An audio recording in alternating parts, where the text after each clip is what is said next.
welcome to We Are Venomaniacs, the Venom site's official podcast for all of your symbiote news, reviews, and point of views. My name is Orion, and I'm joined today by Carlos, John, Tyler, and Aaron. Say hi, guys. Hey guys. Awesome. We're also joined today by special guest and fellow Venomaniac, Michaela, also known as Kitao Surret or simply Kita on Tumblr and We Are Venomaniacs Discord server. Welcome to the podcast, Michaela. Hello, hi, and I'm Michaela, as I was just so very kindly introduced by Orion. And it's my great honor to be joining everybody here on this podcast that I've heard so much about. And I'm excited to talk about the latest comic series and movie with everyone here. So thank you. Excellent.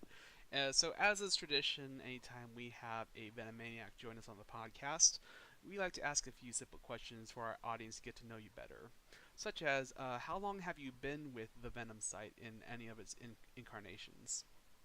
Well, I first discovered the Venom site through Aaron's Tumblr account, and that's how I also found the Discord server. And so I'm primarily here on the Discord. Sometimes I'll reblog stuff over on Tumblr and put my little peanut gallery comments in the tag, such and such. Excellent. And then, how were you introduced to Venom and symbiotes? Well, I did see the 90s animated series a few times as a kid, but I didn't really get into it.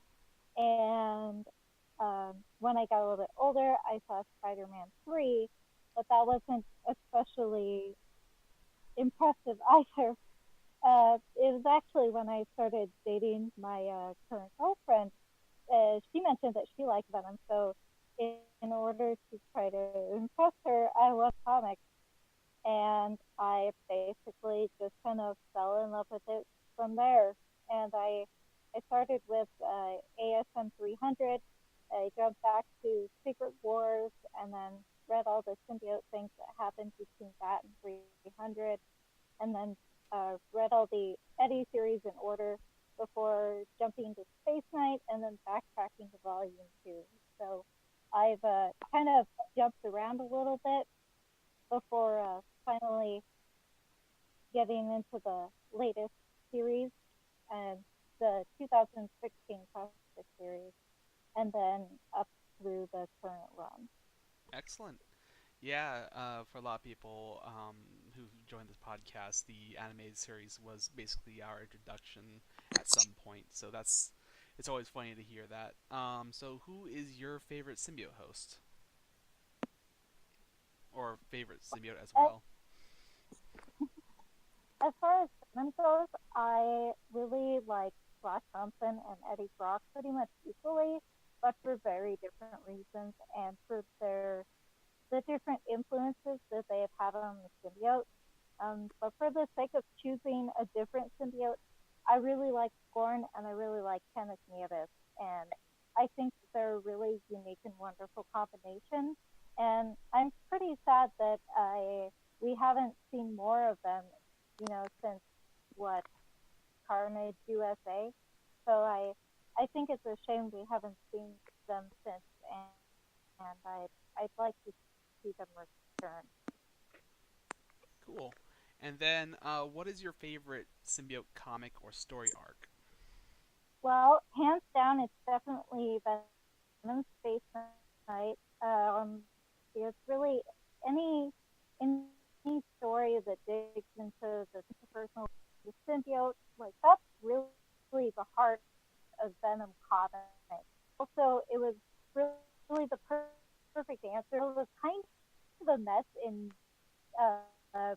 Guardians of the Galaxy series, but for Eddie, I really like Back in Black story arc called The Last Temptation of Eddie Brock because it's just brutal and it has so much raw emotion and really emphasizing the toxicity of his initial bond with the Venom symbiote.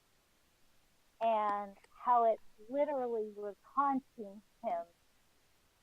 And ultimately, the story is one that path of redemption, and um, really all the anti Venom stuff is absolutely phenomenal in my book.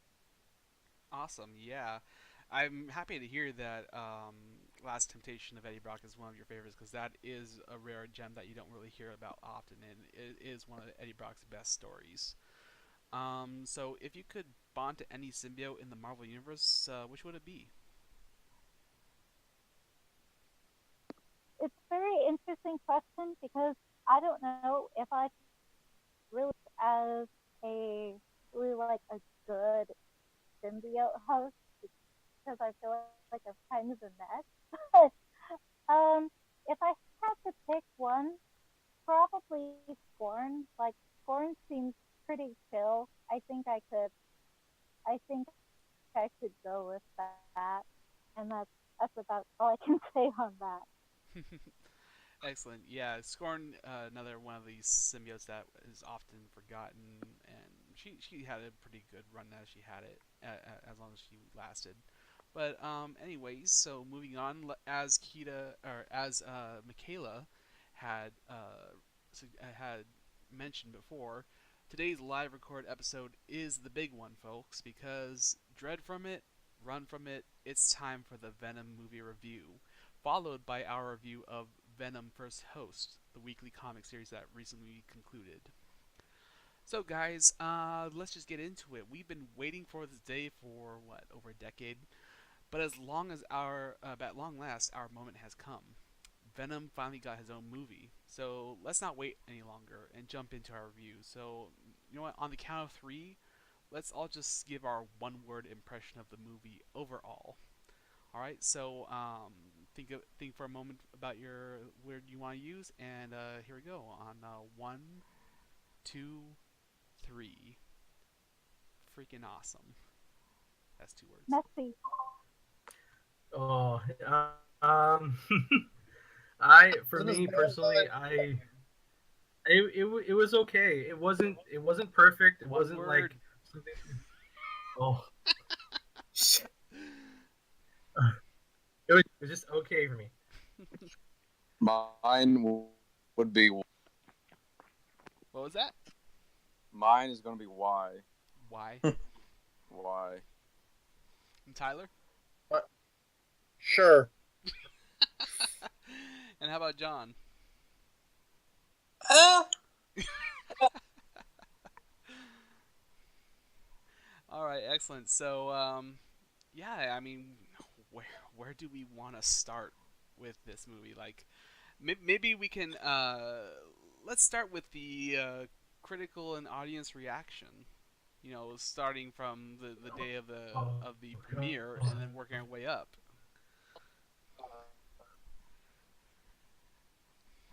So, like, we saw pretty immediately a huge backlash. I mean, this movie has had for it a really bad time getting people's interest or winning people over from the beginning.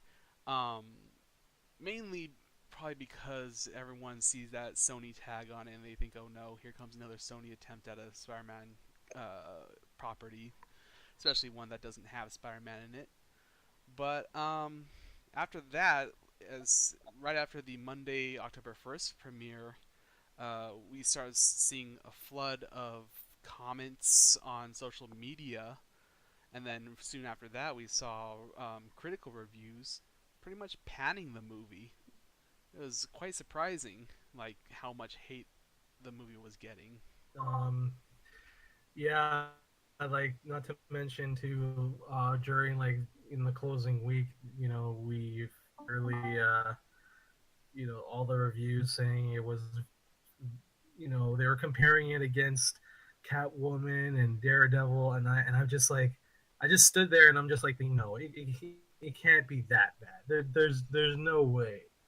There's no way. And then to add insult to injury, then we had the unfortunate there was a Twitter war against Lady Gaga fans with the Star is Born because the those two films were opening on the same day, and I don't know. It's been a stressful past couple of days for all of us, but what can you expect? It is Sony. Yeah. I mean, I can sort of see where the reviewers were coming from. Honestly, they're here, like they're reviewing a movie based on its merits as a movie, like professionally. Honestly, I think this movie was kind of a mess in a lot of regards, like in regards to story and villain, and it's just, and so coming from someone who's not a fan, I rated the movie the way they gave it. So Yeah, I think for like some of us, like me specifically, I feel like it was just kind of like I expected it, but then like when it actually happened, it was like, oh man, this is quite the critical panning we're getting here, and so I was pretty concerned, but not like surprised, because Sony has done terrible things with like Fantastic Four and Spider-Man before. They haven't had a very good track record, so it's kind of interesting. Right, and I'll also say that it's pretty odd how people just want to use sites. So this movie got a 50. We should never go watch this. Well, obviously you need to be your own judge, but it's just as soon as you see that score, you just have a knee-jerk reaction. Like I didn't want to. Well, guys, it could be good, but just on both sides of the fence, like folks are saying, no, guys, the score isn't real. It's going to be amazing. But on the other side, you had the folks that were saying, like, oh, well, this is going to be a dumpster fire. But you just can't take what you see online. Now, granted, they are critics, but, it's just a hard boundary to walk where, like, you just want to be your own judge, or do you want to see what these other folks who don't have the same mindset as you, what they think? And like I was there in the whole entire war with like Lady Gaga, and like half of it was just having fun, but and then folks made it a little bit too serious, for they were saying, oh well, like they're like actually getting serious about this. Like I was there when the whole thing happened, and there were a few ones that were fake, but a lot of it was just us like going back and forth and just having some fun trashing each other's movies. But it was, that whole thing was fun, and like the scores, like other folks have said in the past, the last Jedi had like a 96, but then everyone hates it, and then Ghostbusters had the same thing. It had like hated it.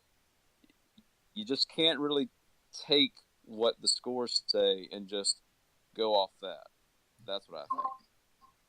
Because what's important is that you should just see the film for yourself and then make the final call, whether you liked it or it was actually terrible and not worth the watch. In this case, it is what it is, and for me, like I said before, it was just okay. It wasn't anything that I was hoping, but it was still decent to watch nevertheless. So I actually think that it's really telling.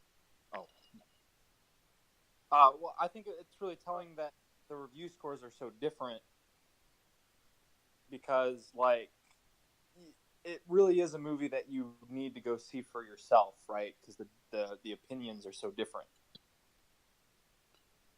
You could love it or you could hate it. Like I don't know. Like you have to go see it for yourself, because the critics are panning it, but the general audience is liking it.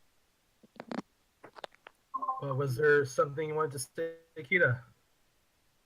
Yes, just that I can see where, for example, the Rotten Tomatoes score is coming from. It's not very good. Like, if I'm trying to think about the movie semi-objectively, it is kind of a mess. But as a Venom fan, there was a lot that I was happy about, in spite of the plot holes and the characterization changes.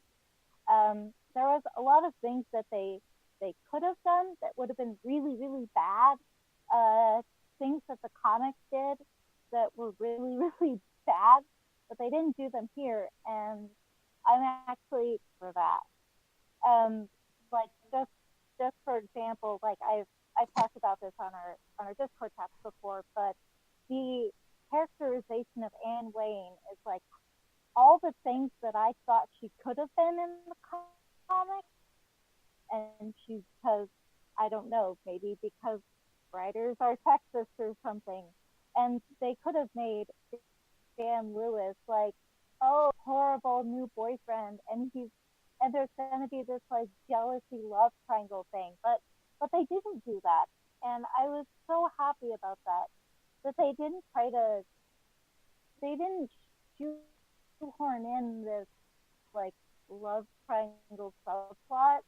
They really just focused on like the characters interacting with each other and trying to help each other. And as as far as Sony goes in their track record of superhero films, I would say this was pretty good. My other favorite Sony superhero film is probably The Amazing Spider-Man, the one by Andrew Garfield, and I actually just rewatched that this morning.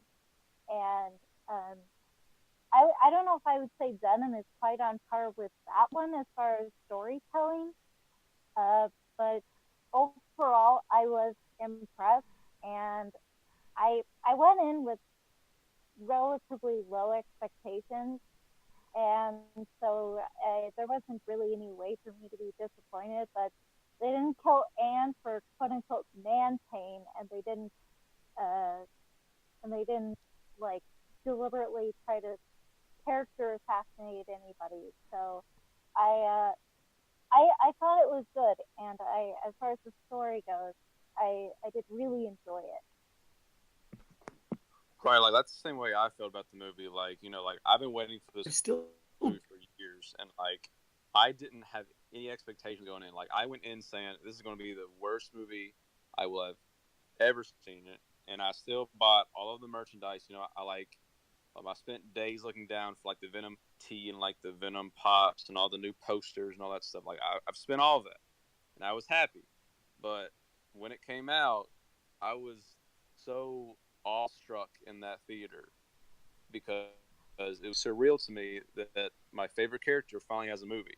I was kind of like shaking in my seat the entire time. It was like, is this actually happening? Am I seriously watching a Venom movie?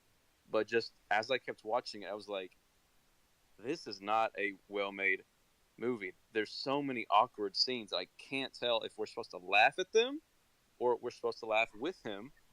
And there's just so many awkward cuts and so many holes in the story that it is that I think it does deserve that low score it has. But on the other side, hero movie and as a Venom movie, it was great. There were a whole lot of good fan service lines in there. There were a whole lot of good, like there were a few action scenes. Like most of the action scenes we've already seen, but the action scenes were amazing, especially the one where Venom was against I believe it was the SWAT. He was hiding. Like he was hiding in the smoke. He was like using stealth. Like that was amazing. But just as a movie, it was not good at all. I thought. Yeah, I think I might have had probably you could say one of the vice reactions to the movie, where you have people who either really hated it, or people like a lot of our Venomaniacs who are like, we enjoyed it, but it's still not a great movie. For me, when I saw it, like you said, Aaron, it was a surreal moment for you at the beginning where you're like, oh my god, I am watching a Venom movie. My favorite character finally got his own movie, and this is my dream come true. And for me, that was how I felt throughout the movie. Like, I'm not a great judge of quality movies. Like, I can't. I could never be a professional critic at all, because my tastes are all over the place when it comes to movies, um, and I can't form a cohesive opinion about movies like that.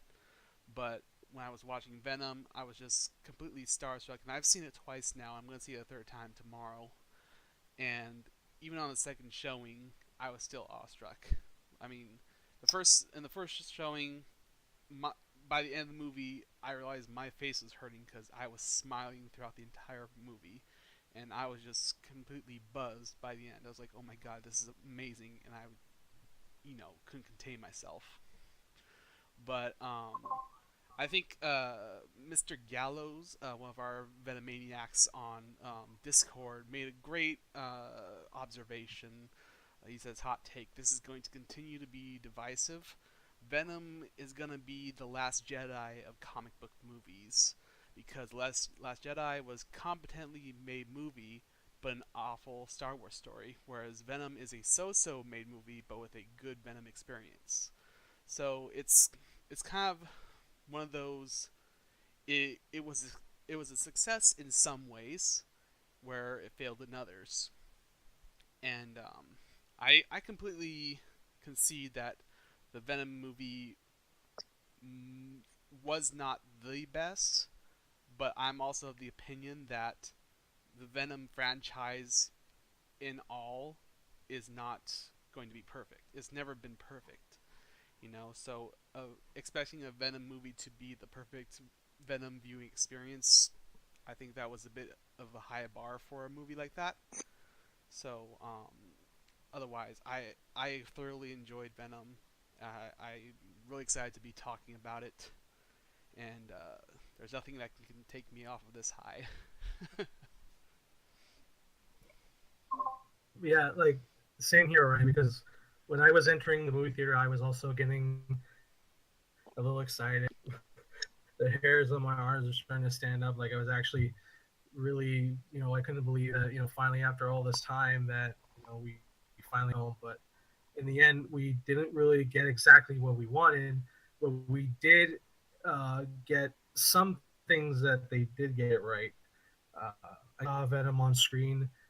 It just always put a smile on my face. The action scenes were just absolutely fantastic. That whole scene where, again, like Aaron said, the scene where he's fighting off the SWAT force, using stealth and just catching them off. A great sequence of that part of the film.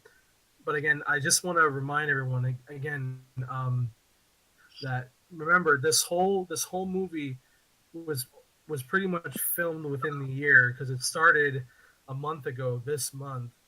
And even before, I think we talked about in a previous podcast episode where they rushed out the teaser. They finished filming, I believe it was like late January or early February earlier this year. And people were complaining that they didn't see Venom in the teaser trailer, and we were having our opinions on the matter, saying whether this would be good or not. And we were kind of being doubtful because they were just completely rushing. In this film, I did see there was a lot of stuff rushed, and you can tell. Um, and one of the things that throughout this whole film is that the plot just didn't really add up. And I mean, what I will say is that they also polished the CGI in Venom. They even What I noticed too is that I'm very glad that they fixed the line of they called it symbiotes. They didn't really say symbiotes. They changed that, which I was kind of glad they did that. Um, the other thing too, I just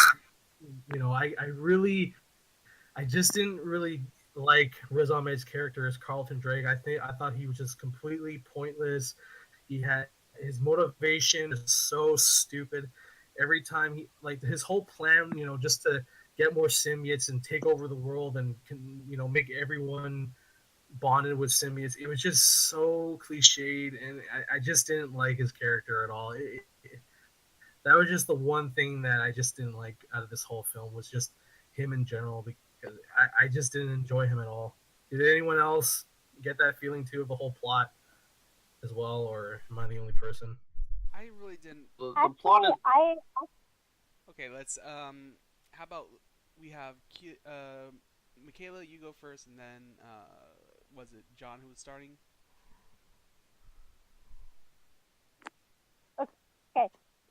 So it's actually kind of funny because I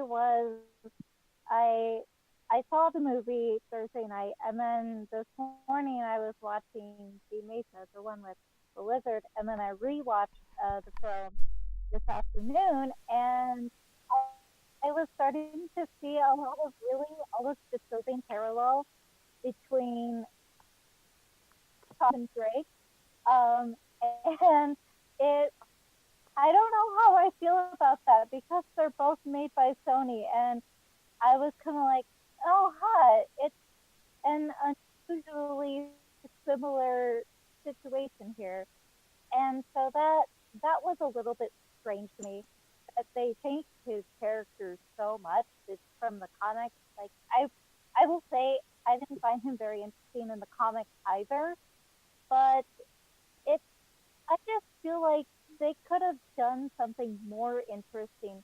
Maybe had a less obvious, villain, like rather than have another, multi-billionaire, you know, guy who's got all this like great knowledge, apparently, I assume, and it he did feel kind of shoehorned in, and making him Riot's host, I I still not super on board with that, and I also don't really understand why he decided to go along with what Riot wanted to do as opposed to what he wanted to do. So it was kind of a mess in that regard, and that's also why I ultimately wasn't that impressed with the final fight scene between Venom and Riot, because everything just felt so convoluted and point.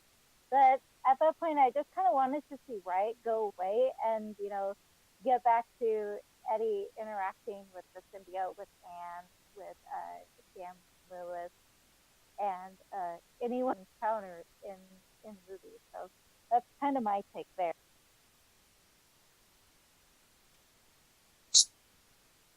My thoughts about the movie in general, I will say that, but I do not think it's a good movie whatsoever. I wouldn't say it's bad personally, but movie. But I definitely enjoyed myself. And part about this entire experience for me, little sister texted me and she asked, "Oh, have you seen the movie?" Because she knows what a Venom fan I am. I'm like, "Yeah, yeah." And I told her my thoughts on it, and she's like, "Oh yeah, I just saw it too with my boyfriend. I thought it was really good." And my little sister ever saying that about anything Venom related, expected that to happen in my life. The same thing happened to me. Let me just throw that in there. My sister said the same thing. She loved the movie, and I was like, "Really? You didn't seem to care about Venom like when we like growing up." But anyway, you go ahead, man. So that's sort of just like weird to experience in my life, and but yeah, I almost feel like you got to look at this movie from two ways because on its own merits, or you can look at it as an adaptation. That's going to get into something we're definitely going to discuss later as an adaptation. Fails on a lot of points about what makes me love Venom. Like, it sort of teases things. It's like it sort of lays down the base of it, but then it sort of, and I feel like the concepts there fine tuned it better. But anyway, so I sort of have to take this movie on its own merits because they've already completely messed up the origin with Spider-Man not being there. So, but just thinking about the movie by itself, the annoying part is that the movie keeps breaking its own rules that it sets up. That's one of the reasons. Like, there's so many plot holes and everything that I think, like, what did they just drop this? Did they just forget about this? Like, what happened with this script is what I want to know. But I do really like. They didn't have. There was no Spider-Man whatsoever. They completely just essentially just remade and just retold Venom's origin in a very different way. Because the movie just starts and already the Life Foundation just grabs. I think it was four random symbiotes. They got Venom, Riot. Again, there was a blue symbiote, there was a yellow symbiote. They were never named. I think the blue symbiote and then the yellow symbiote was bonded to the rabbit, and we're never going to see those things again. But again, they completely just changed everything we knew about Venom, and yeah, that's pretty much just how it all started. So Yeah, I think I believe when it comes to adaptations, I think too many people expect an adaptation to be as faithful to the source material as it can be, whereas there are other adaptations where they're not entirely faithful to the source material. What they do is they borrow material and then they craft a unique story around that. And I think that was the case with this movie, where they borrowed material. Like it was very apparent that they borrowed material from Planet of the Symbiotes, um, and they just crafted their own story around it because they couldn't work with they didn't have a Spider-Man to work with in Eddie's origin, so they had to work around that and create a whole new story.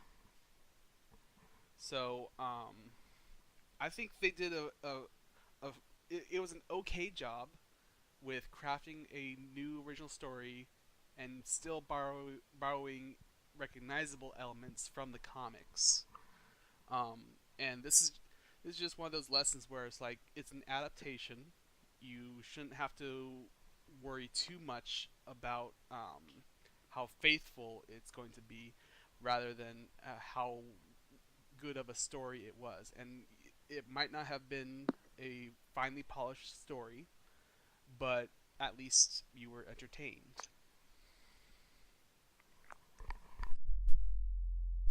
Being able to have Spider-Man, they can have Spider-Man. It's just that they're too damn impatient to crank out this we our own Marvel universe. We'll take all Spider-Man villains, make our own universe, like, and just made it within the confines of the MCU that they now have access to. It reeks of greediness. It's Sony. It's all about Sony because they're just greedy. They want the money, and that's all they care about. I mean, when I heard it was rumored they were going to do a Sinister Six, and Spider-Man wasn't going to be in it, I'm like, this is not going to do anything. This is a waste of time, and they want a Morbius standalone film, and now a Silver Sable and Black Cat, and I'm just like, Sony, what are you guys doing? What are you guys doing? You need to make some sort of compromise, and they're not going to do it. It's all about the money. They honestly wouldn't care about any of us of what we have to say on the matter, and that's just the sad fact about it. I mean, again, with this, I mean, again, we had a lot of problems.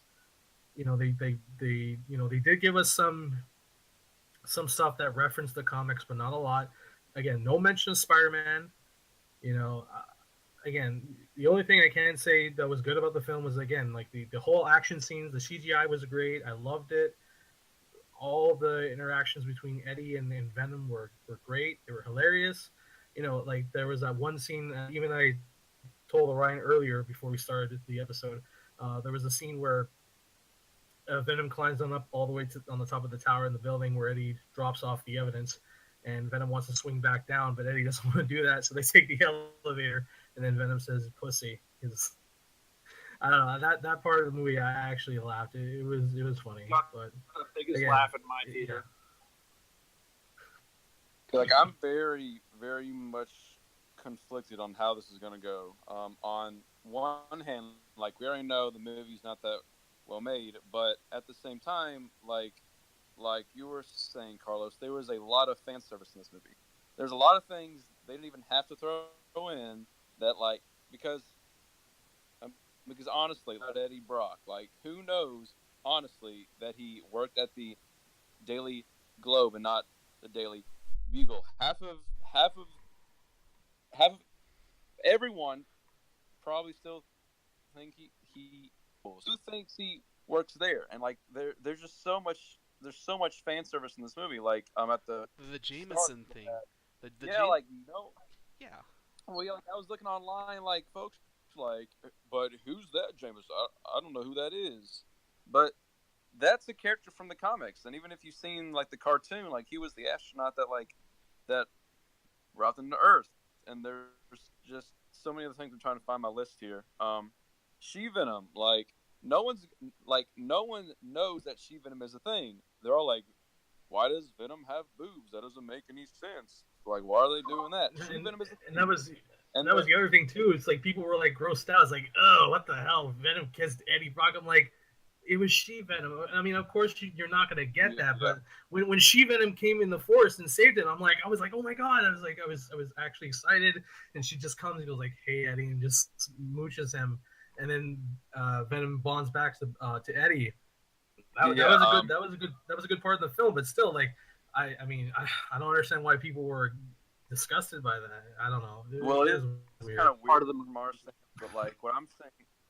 Well, yeah, like what I'm saying is, folks love the relationship between Eddie and the symbiote. Like that's one of the things that everyone was saying was the best relationship between Eddie and the symbiote. But they only really like explored that in the last 15 minutes, where they said, oh well, these are good guys, these are bad guys. But anyway, like I was saying, yeah, like with the fan service, Venom said he's like weak to sound, and then he says, and fire too. And then maybe near the end where Venom said he wants to eat some chocolate, maybe that's some fan service too. But there was just a lot of little things that people, like, unless you're a huge Venom fan, you would have not known these at all.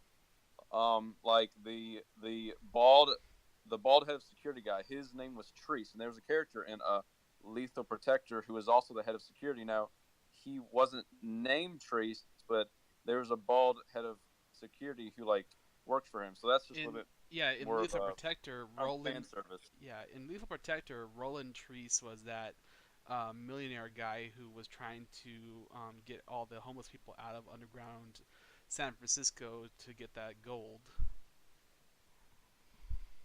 Yeah. So there was just a whole lot of fan service, but of course, then of course there's a scene near the end, with in the jail cell and all that. So that's also some more fan service. But what I'm very curious of is what's going to happen next, because we don't know at all. We don't know if they could just stop making Venom, if they're going to make the Morbius movie, or just make Venom movies. We don't know if there's something to be in the MCU, if they're going to force Spidey over into Venom. We just don't know, and that's, I think, that's like the worst part about this, because I would love a sequel to expand on Eddie and Venom, but if these factors that like Sony wants don't hit, then there's nothing that's going to happen with this set of movies. I mean, here's the thing, though. Okay, so Venom, it's come out, right? It's now, well, the second or third day now into it. And I'm looking at this Salvation's post, and right now Venom's starting to cross over the 80 million mark. Again, we really don't know if they're going to make a second part, because, again, whoever's watching or hearing this right now, I'm pretty sure you guys have seen the post-credit scene, okay? So we finally get to see Cletus, and it is Woody Harrelson that's playing him. So we are going to probably, if again, depending on how this goes, we don't know. They can pull the plug. If not, if they go ahead and make a second film, it's going to be pretty much Venom versus Carnage. It's going to be that movie.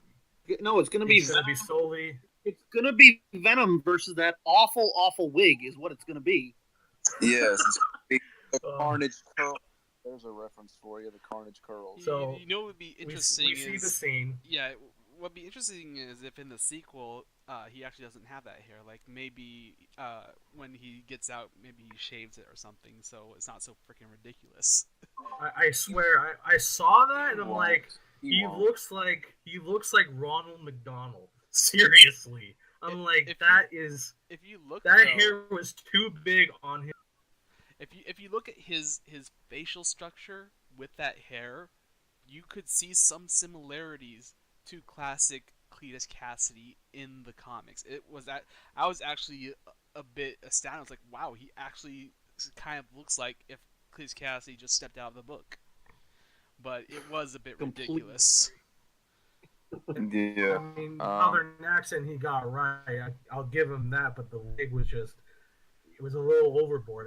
If it was just slightly smaller, more proportion, then yeah, it would have worked. But again, still, just seeing him just sitting in the cell, yeah, and writing whatever he was writing, he was doing using his own blood.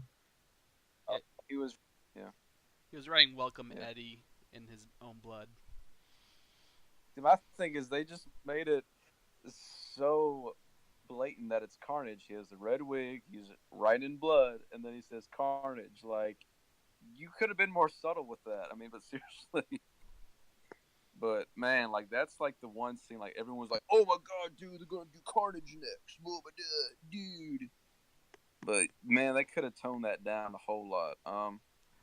My also thing is the best case scenario I think is that Disney's by some miracle of God lets Venom be part of the MCU, and they just make Venom movies. They don't make Morbius. They don't make Night Watch or whoever else. They just do Venom movies because if they do a Morbius movie and they do all these other movies, you're not going to have Carnage for a while. They're going to make the Morbius movie, then they're going to make the Night Watch movie, then they're going to make the Silver Sable movie, and then they'll have a big crossover with Carnage. But of course, Morbius and those other movies will tank, so then they'll have to redo the entire thing. So what we want is for Disney just to accept Venom, and then we can sort of levy it into having the Spider-Man crossover, then have Carnage. That's what I think. Yeah, I mean, I guess I agree with you there because um, the more I think about the Marvel Cinematic Universe, the more it bothers me, and the more that I don't want one of my favorite characters involved in that universe.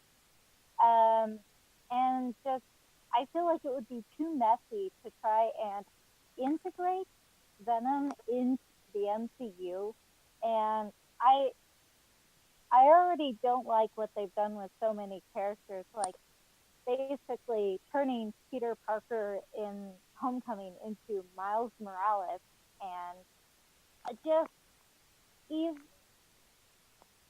even as I think back on some of the Sony movies, but at least they were able to stand out on their own, and um, so some of them I really felt that they did better justice to the characters than the MCU has. And so for that reason, I don't want Venom to be, suddenly owned by Disney. Like, I think I could be okay if they did a shared property sort of thing, but I don't trust them to give any more nuance than Sony did or did not do in this most recent film. I do agree where I've been a proponent for a long time where I said, I don't want Venom in the MCU. I mean, I'm not saying I don't want Venom to ever cross paths with Spider-Man. But I would caution Venom being in the MCU because if you look at, I mean, just think about it. If Venom was ever in the MCU, he would just be a Spider-Man villain. And look at Marvel's track records with villains.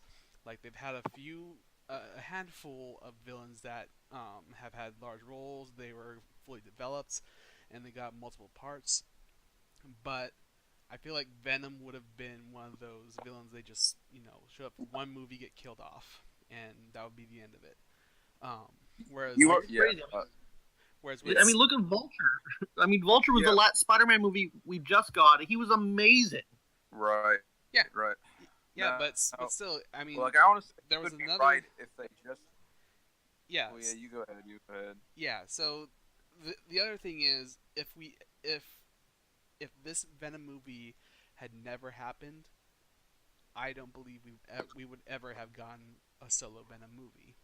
And I believe that Venom deserves his own solo movie, and I don't really care that if it's tied to Spider-Man or not. It doesn't matter to me. All I want is Venom. I would agree with you, Ryan, because if Venom spawned from the MCU, I don't think we would have gotten a Venom this accurate because the relationship between Eddie and the symbiote would not have been explored as in depth that it was in this movie, and like we wouldn't have all these cool scenes like with like them like developing like that would just not would have happened. And I don't think Venom would have been that serious as a character because it's the MCU. They would have made all the. I don't know if Venom would come across as scary and as threatening as he should be.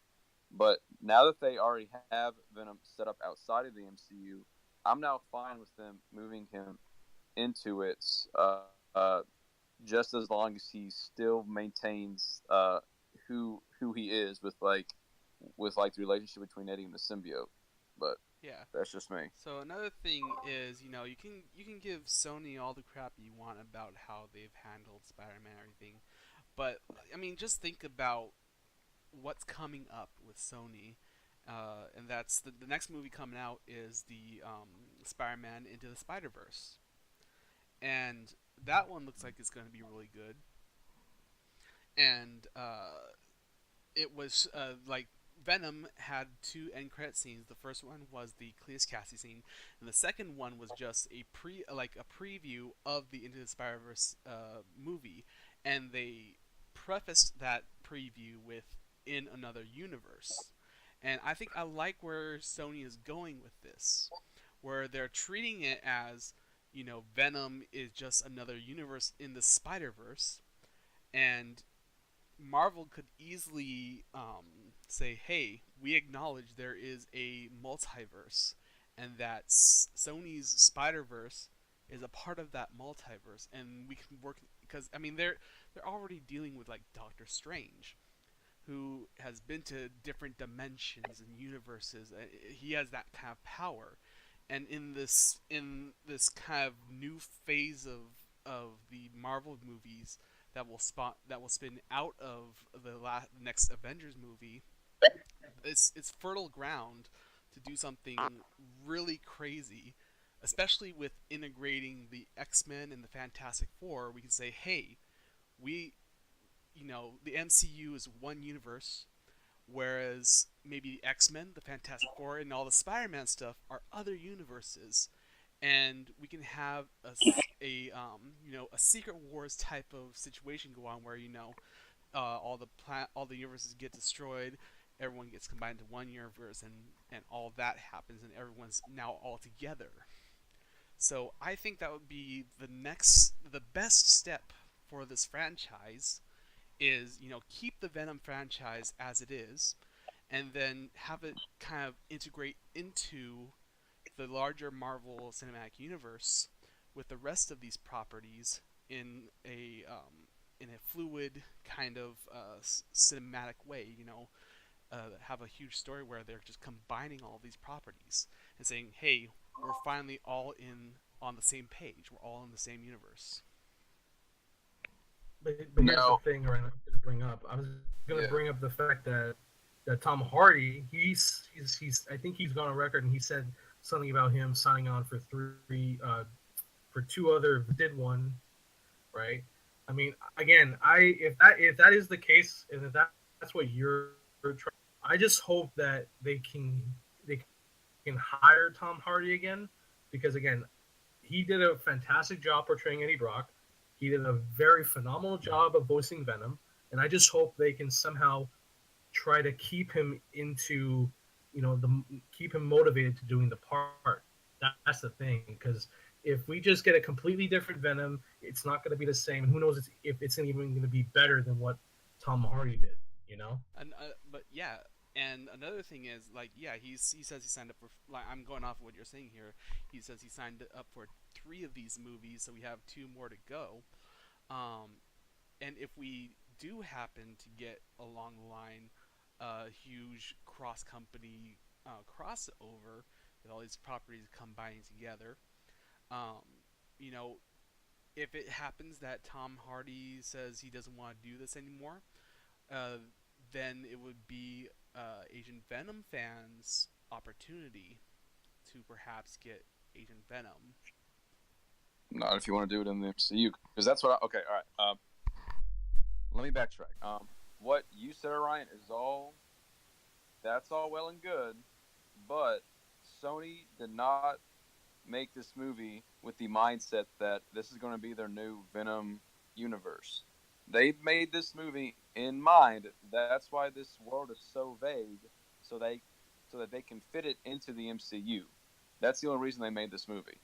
So there's from their standpoint, it's either this movie goes in the MCU or it's not going to be. Then they'll expand on their own universe. So what I'm thinking is that Sony just really needs this to be. If it doesn't, then that's going to be another universe that just goes in the trash because they can't survive off of Venom and Morbius and Night Watch. They made this movie just so it could fit into the MCU, and that's the same exact reason it was not rated R. This series cannot survive unless it gets into the MCU.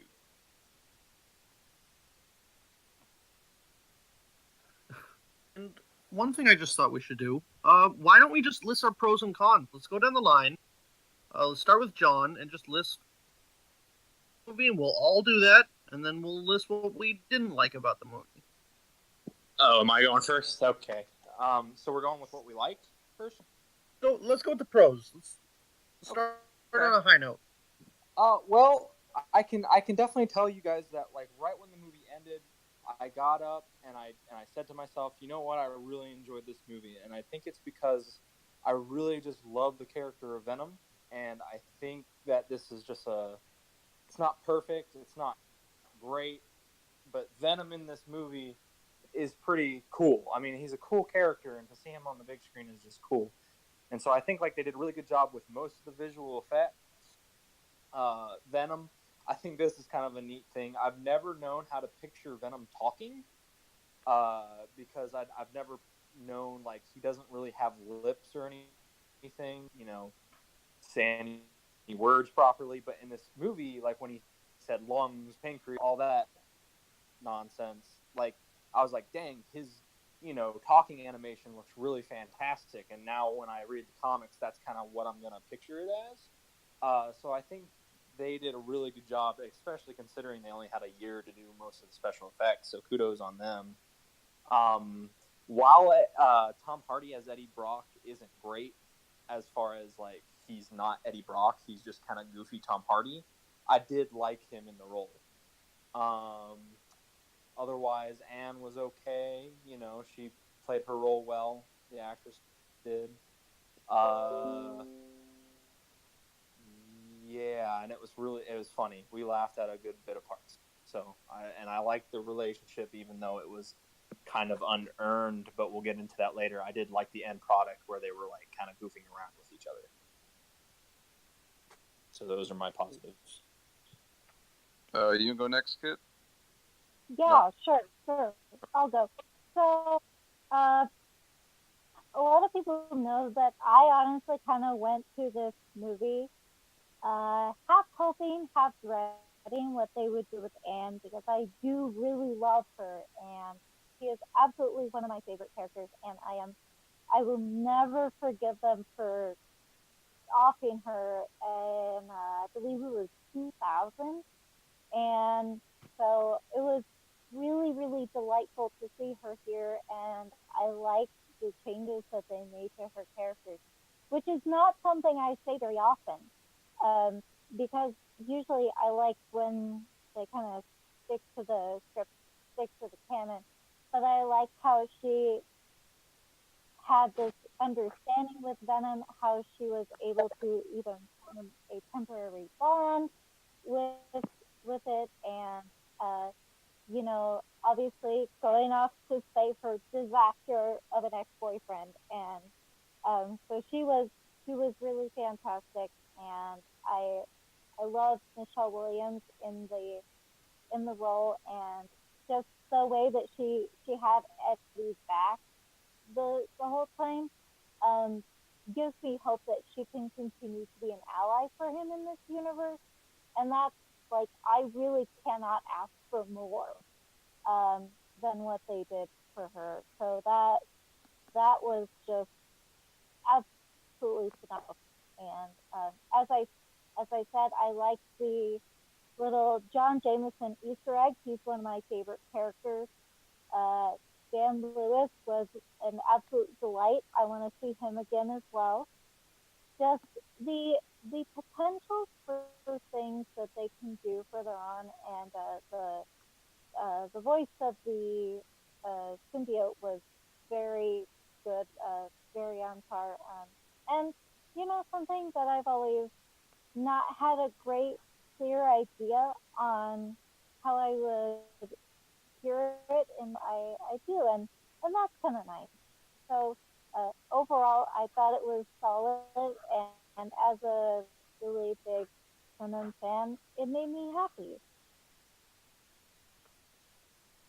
Okay, so I guess it's my turn now. Yeah, yeah. Okay. All right. So things I liked.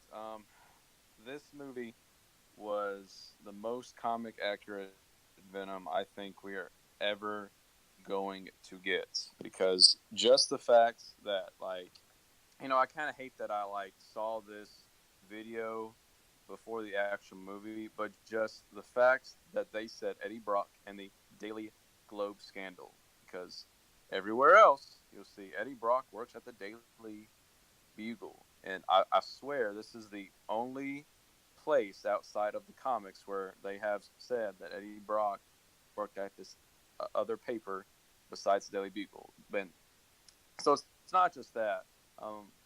Like, it's the fact that they used Anne Wang, the fact that they used She Venom, and like all these other, or the fact that they used Carlton Drake. Like, no, no one knows who those characters are, but I very much appreciated how they went out of their way to please the tens, the 20 amount of Venom fans who would get all of those references and know who those folks are.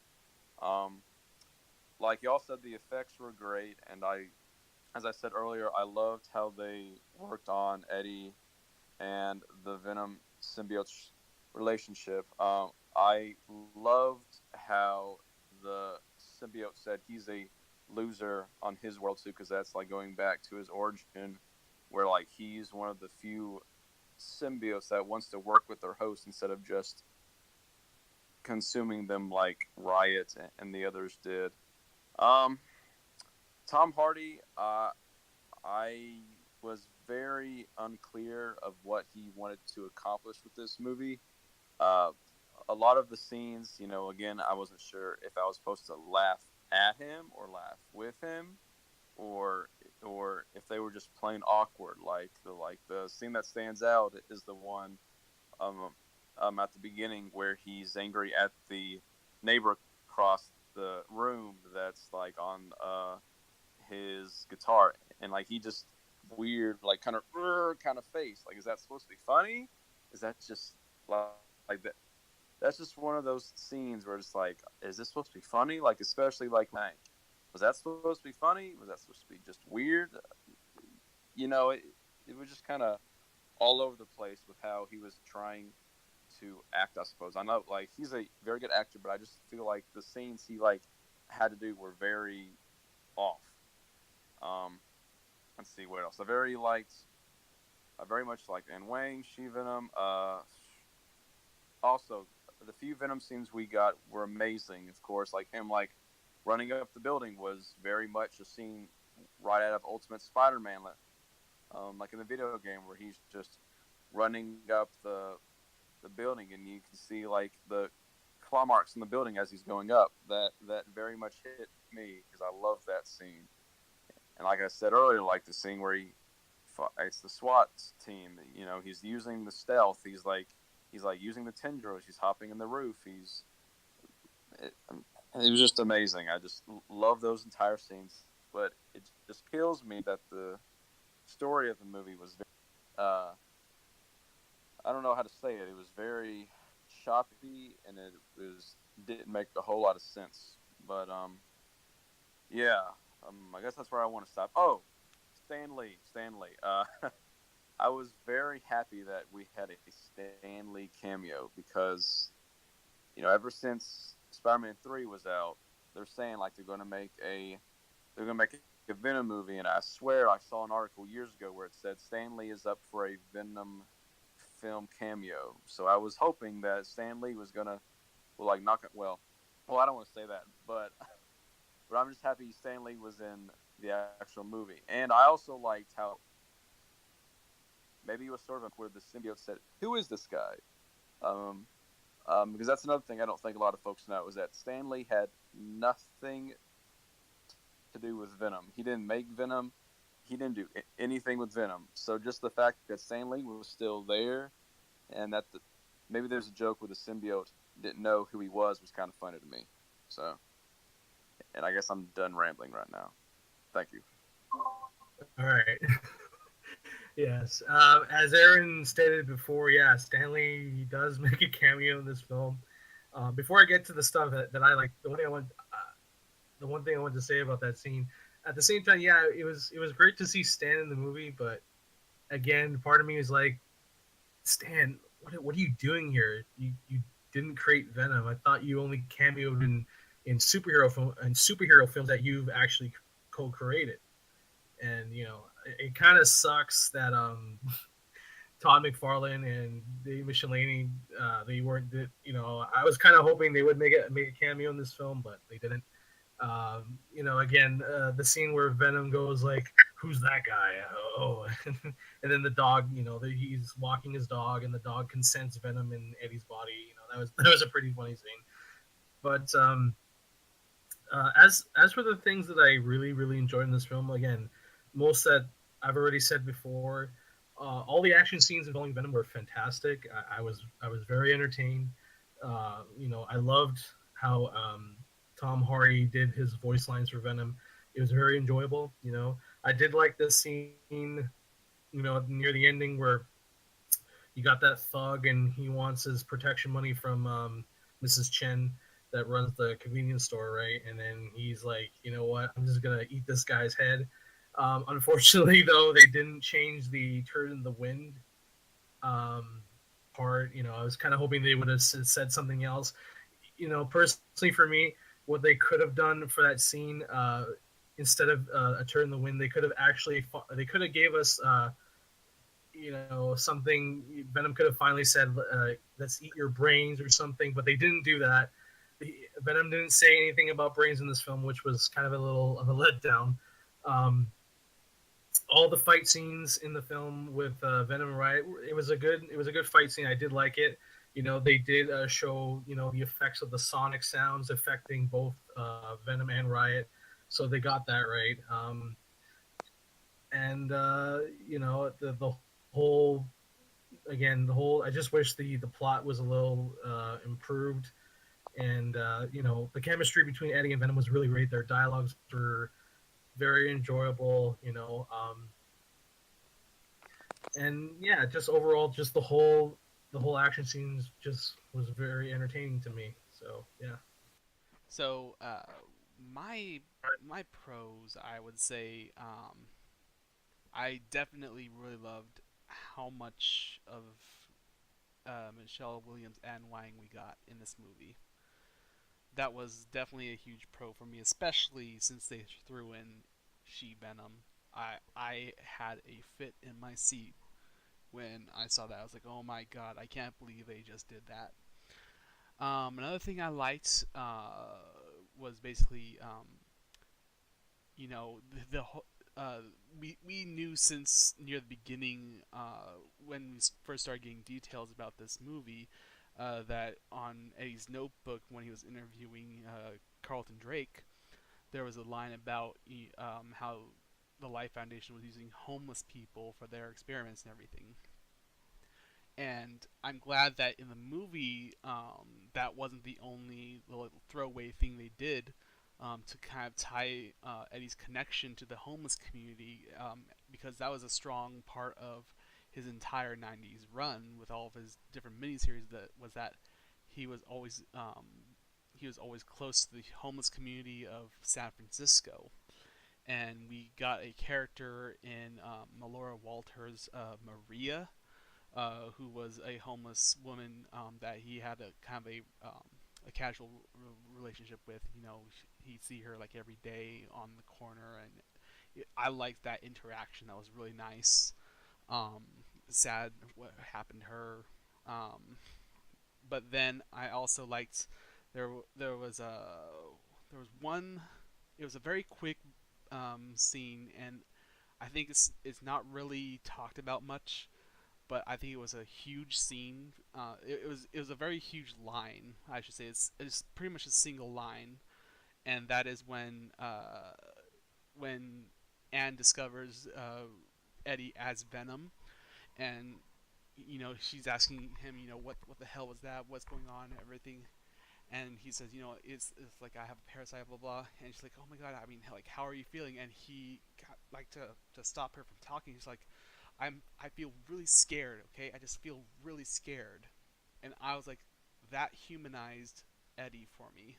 Like, that made him believable because in the comics, when Eddie bonds to Venom, there's never really a period when you see him like, oh my god, I'm bonded to an alien being. I don't know what it wants or anything, and it's putting me in these dangerous situations. And we got that with the film, where it's like he's freaking out because he has this really hungry alien who wants to eat people and eat other things, and he's always getting like body snatched. Like Venom would take control of his body, and he would be doing things he wouldn't normally do. He'd be getting shot at and everything, and it was completely believable that this Eddie Brock would be completely frightened by all that's going on, and like he's just along for the ride. And I loved that one line because like that sold me for Tom Hardy's Eddie Brock. And then let's see, another thing I liked was I guess I think just the fact that how close we got to the source material with Planet of the Symbiotes, where it kind of had the same plot where oh, they're trying to bring more symbiotes to Earth, and all the symbiotes are intending to take over and use humans as cattle. And I kind of like that because it just ties back to the comics, and it, it was just nice to see. Otherwise, I have almost like nothing but praise for this movie. I could keep going on and on about everything I loved about the movie. It's gonna be difficult to say what my cons are. So at least I can say like a few little notable things because when I watch this movie, I'm never keeping a critical eye out for anything. I was just like, I'm just here to experience something I've been waiting for over a decade. So I would say, in retrospect, one of the major cons for me was Riot's entire body hopping scene, where he first hops from Colonel Jameson or whoever it was, and hops onto the paramedic. Then the paramedic kind of walks all the way to this village or something, then hops onto an old lady, and then 6 months pass, and Riot is still on the old lady, and she's only just getting to an airport to fly to San Francisco. It's like, okay, so in that 6 months time period, what was Riot doing, and why was he still bonded to that one lady? So that's Yeah, that was so weird. It's like, oh, I know. Now that you bring it up, Orion, yeah, that didn't make any lick of sense to me. Especially the fact that like he just like knows where to go exactly, unless he could sense traces of Venom or the other simians that they captured. But again, it's not implied. It's not talked upon. It just that was so odd, and that was a big plot hole too there. So I think I gotta say my favorite part about this movie is probably just like showing the relationship between Eddie and the symbiote. I don't think it was perfect with how some of the symbiote was portrayed, like the dynamic they had together, and really fun like watching them joke together and do things. And I gotta say, anytime like full Venom was on screen, it was really fun. Like absolutely, just watching him just trash people, watching him, like Aaron said, like climb up the building, just like awe and powerful. It was really cool looking,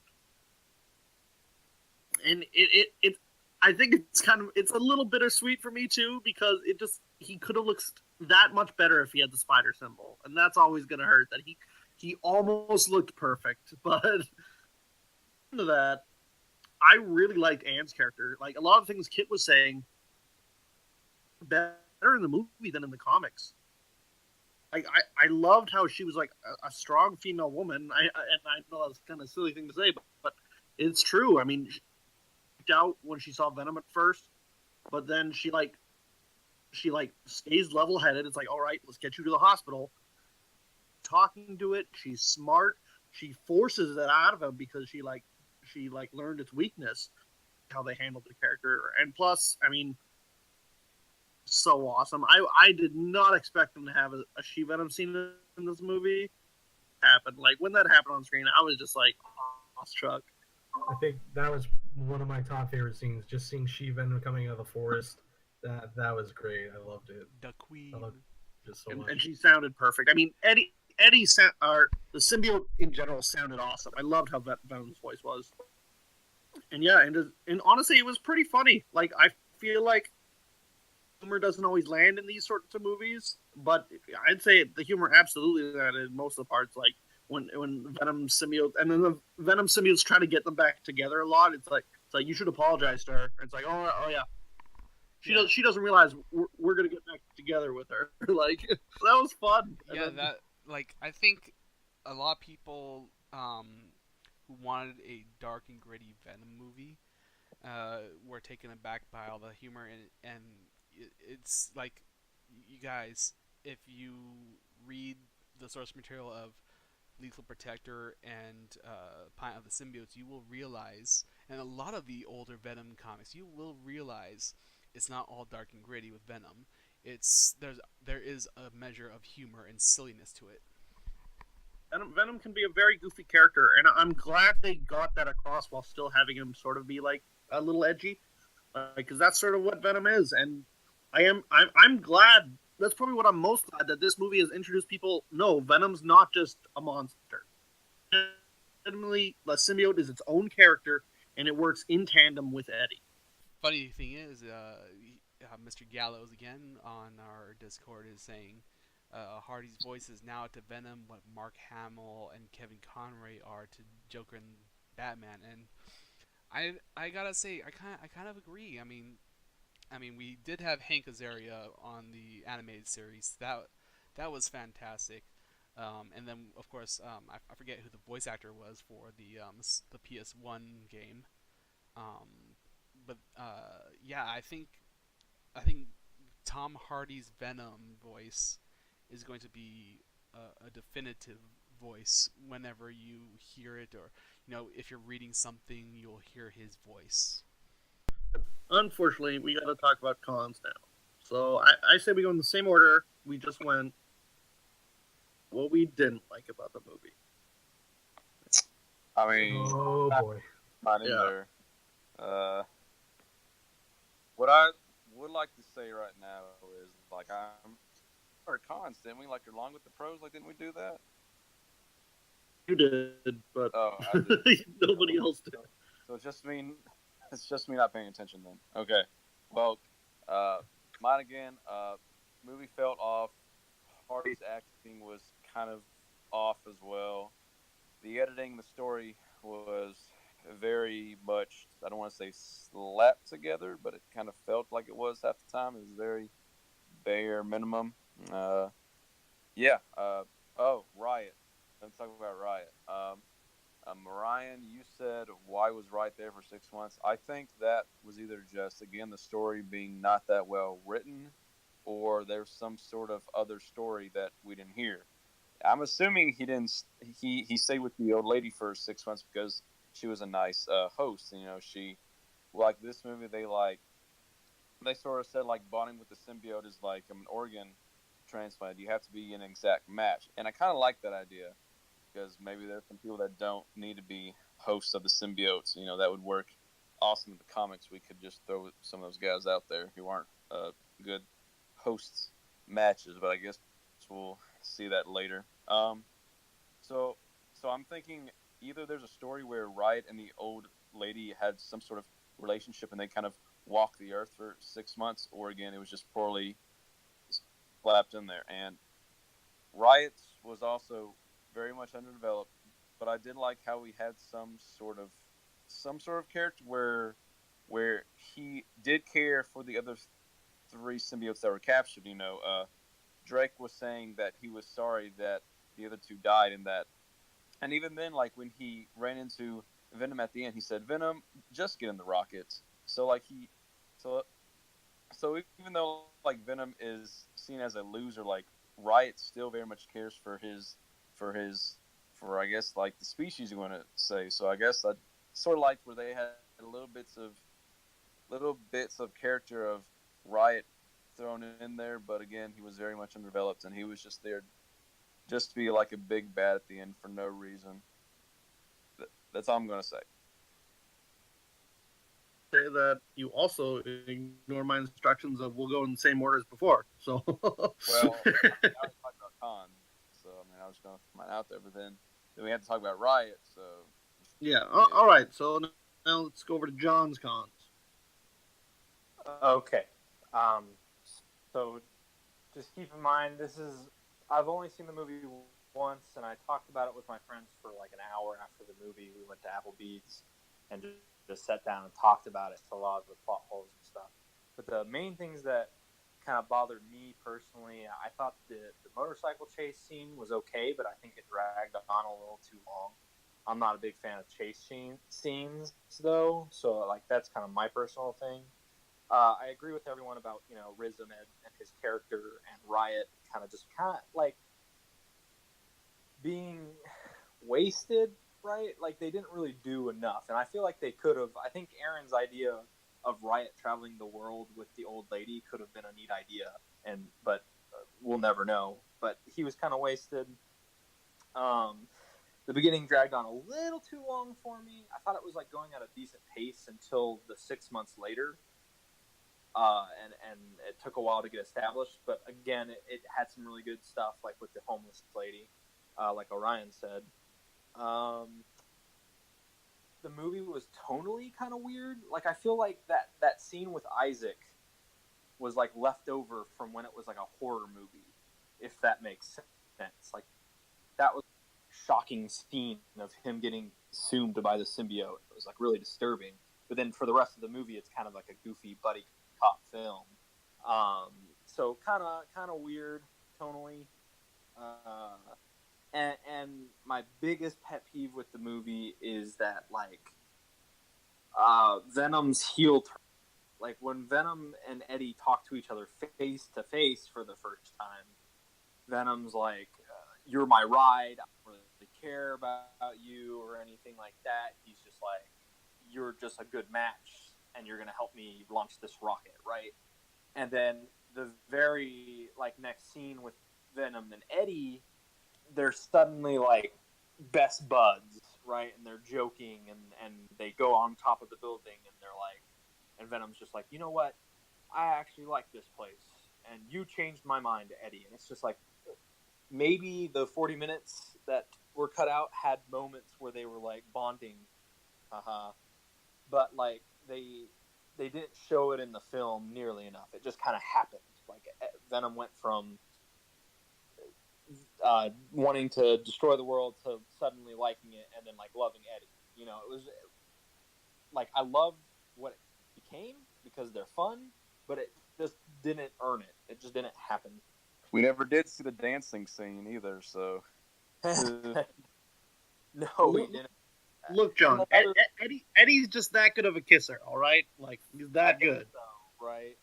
And I feel like that scene was kind of awkward when they were saying his heart was failing or something along those lines, and Eddie was just like, I thought we were pals, and I was like, when did we establish that you were pals?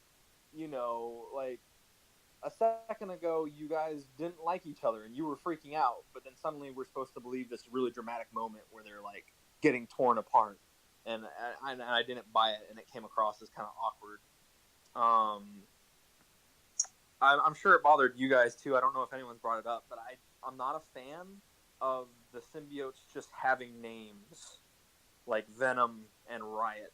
Yes. I feel like it would have been better if Venom and Eddie came up with the name, maybe even at the end of the movie, right? But like it leads to awkward dialogue, like Anne saying, "I'm sorry about Venom," and it's just kind of weird because, like, to me as a Venom fan, like Venom is Eddie and the symbiote, or the symbiote attached to whoever it is, right? Like it's not just the right. Like, why does this alien creature? It's definitely really weird. Like, yeah, like you just said, it's an alien. Why is it called Venom? It's like, hi, I'm named after one of your Earth things. Like, we're all edgy Earth names for no real reason. That's just what our names are. Like, and not only that, did they even mention Riot's name even once in the film? Did I miss that, or did Venom ever call him that one time? Called him Riot, so obviously they do have names. So. Right. Very weird. Yeah. They could have explained it, but they didn't. They just kind of had Venom say, "Hey, I'm Venom," and then later on he was like, "That's Riot. We have to stop," and that was basically it. Yeah. So, and then we have, when I get out, I'm gonna cause carnage. If you don't know who I am. Wait. I'll like, hey, Eddie, when I get out of this prison, it's gonna be carnage. Yeah. So are you saying you're some sort of Venom? Are you saying you're gonna cause some sort of riot on the streets, dude? right, that was super cheesy at the end, and I think the wig kind of ruined it. Honestly, like, I know it wouldn't be comic accurate, but Woody Harrelson without the wig would have been preferable for me personally. Because I think Woody Harrelson, while he's like old, I think he can play a good like hick, which, you know, he has the potential to be good. I just don't think he was good in that scene. Like, they made him be like a creepy serial killer instead of just like, to me, Cleese Cassidy is just some hick who likes to kill people. Like, he's not all about writing bloody messages on the wall. Maybe that's just me. He did it when he was lobotomized, I think. I will fight you. He is not a hick. I will fight you IRL right now. Okay. All right. Well, I guess that's just me then. Because I am like a hillbilly. I'm from West Virginia. I kind of picture him like my kin. But I do picture I'm from Tennessee. You know that. Come on. I guess that's true. And to be fair though, he has been mostly written as a hick ever since Zeb Wells with Carnage Family Feud. So. Yeah, I mean, that's just kind of how I picture him. You don't have to. Like, the animated series made him like, he wasn't really a hick there. He was just kind of a crazy person. But those are my major... Hey, man! That's what he said all the time in that series. Right. But those are my major complaints about the movie. Like, I don't know if we're going to have a separate section for the plot holes. Those are more like nitpicks, right? No, I think...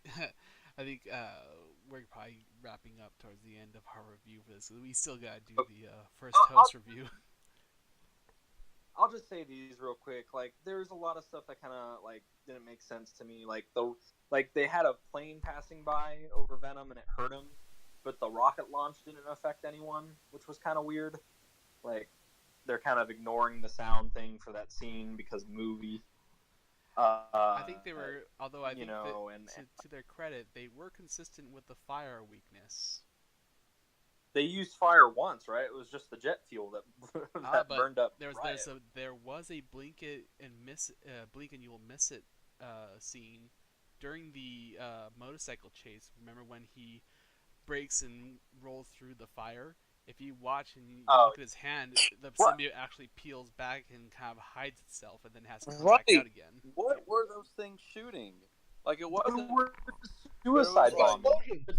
They're was just it they like were just just like explosion ice kind of drones. bomb? But like, But why it's were the blue. cars Like like is it with like some blue sort? fire? Why is it Yeah, blue like was it fire? like a was it like a calming agent? Like it could have been fire. Like was it just fire, but it was blue or Looked like something? fire, dude. It looked like they were just miniature bombs.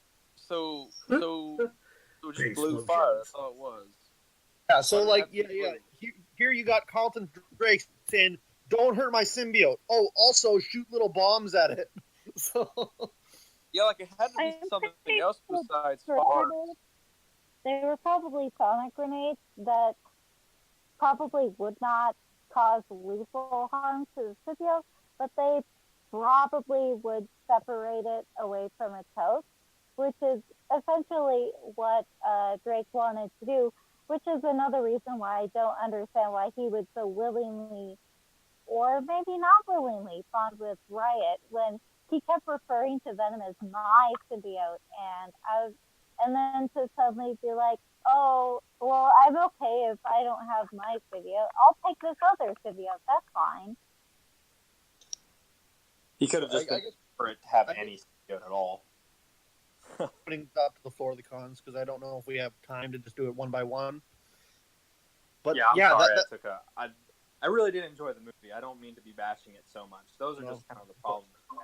like something I have issue with a lot. Like especially with Riot. Riot and Carlton Drake's motivations are completely separate, and for some reason they're working together at the end. Like, uh, Carlton or Drake wants to like evolve humanity, and where's to be to venture into space.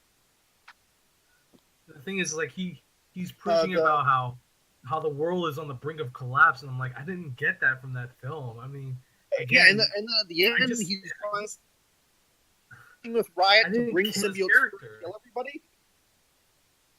It didn't make any sense. And Yeah, then the whole like Venom just changing his mind that he likes people now. And then there's the whole like, oh Eddie, this symbiote's hurting your heart and like it's killing you. And then that's Venom's just like, no, I'm not. I can fix that. And then he's forgotten about. He's like, whatever. Eddie's fine. You know, it's just no big deal.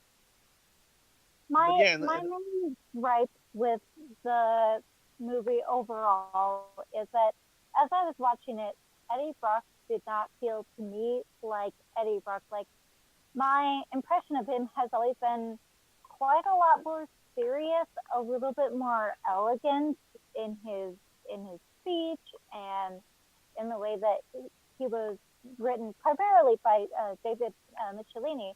And so to see him in this kind of goofy, outlandish characterization is really strange to me. And like honestly, the way that he was a mess was not the way that Eddie Brock is usually a mess.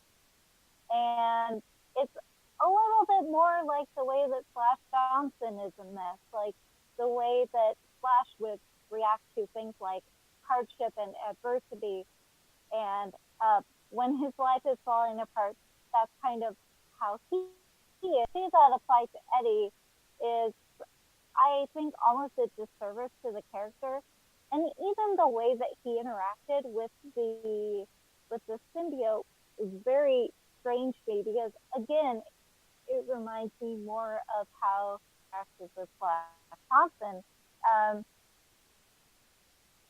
and report.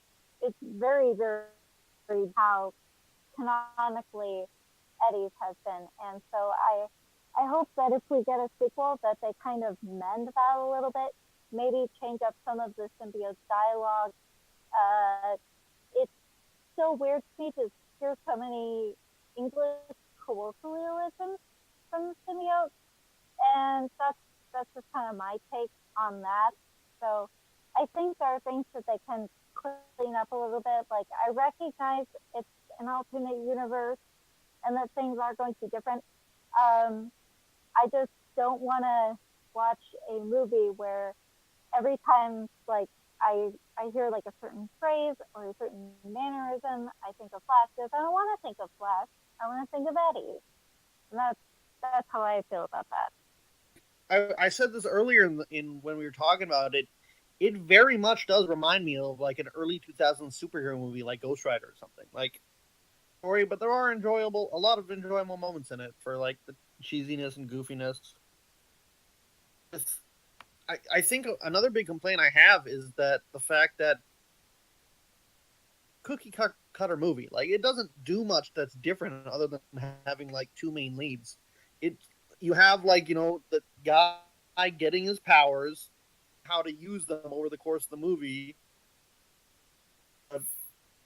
falling action and whatnot, and then friggin' gets the symbiote taken away, and then he gets it back, an evil version of himself at the end. Like it's very basic, and it's just I don't know. Yeah, like they kept on promoting it as like the world has enough superheroes, right? And this was just another super. Like Eddie Brock in this movie is just a stand-up guy. He's just kind of nice. He's not like a tortured character at all. I think like he killed like what was it, 2 people in the movie, like 2 bad guys, and like he didn't have any kind of like edge to him, if you will. He was just kind of a goofy guy who had their fun and they ate 2 people's get. By the way, I do not like him eating people. I'm sorry, I just don't like it. No, like Eddie Brock does not eat people. Like I don't care who you are, Eddie Brock does not eat people. I'm sorry, Flash Thompson eats people, Matt Gargan eats people, but Eddie Brock does not eat people. Doesn't eat people, no matter how much you want to trash on him. I said it. Well, Eddie ate brains too. Anyway, so. like I said, No, I'm gonna just make this. I'm just gonna make this sweet and simple. Like again, for me, the whole thing in this movie, I did not care about Riz Ahmed's character as Carlton Drake or as Riot. I am sorry. Every every time when Carlton Drake was on screen, it just bored me to death. Like he was just such a very poor lackluster of a villain. That really didn't impress me. Again, as for Riot, yeah, he did look cool in his CGI. Everything, his overall appearance was nice, but like I just didn't understand why he was already copying Carnage's style with the axes. If it was just the sharp claws, then yeah, that would have been fine. But him already forming axes and sharp weaponry, that's like more of Carnage's thing. But what can you do? Again, again, like I said, I just didn't really care for Riz Ahmed's character. It was just he was just so boring to me, and that was pretty much the main thing I hated. Still on Riot, yeah, Riot was a very odd choice because he is the one spawn of Venom that has done absolutely nothing. Like he is a non-character, very much so. And I thought it was very weird that they chose him over all of the others like Phage and Lasher, Agony, and Scream. Toward the end, he did have spikes on him that looked more like Phage, which was sort of odd.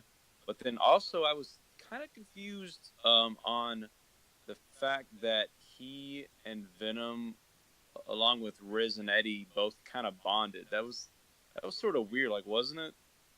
That they kind of like made like one kind of 2 humans, 2 sort of like, well, I don't know, like amalgamation monster thing. Like, wasn't that kind of weird to anyone else? So that was only like a few seconds long, but they kind of like merged into one.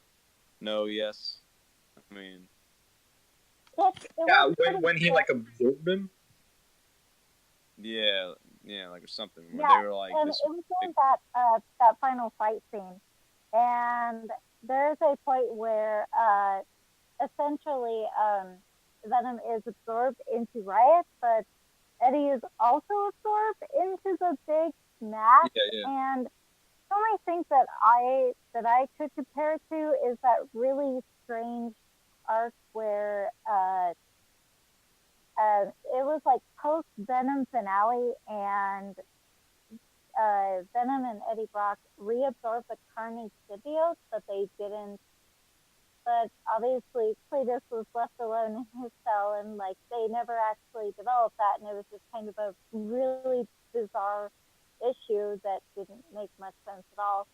Or the way that Mania was reabsorbed into Venom at the conclusion of the Daniel Way series, but we don't talk about that, and we try to think about the fact that it didn't happen. And that's the only thing that I could think of. Uh, so, bearing that in mind, that those were not exactly two of the best series, it's unusual that they would in this film.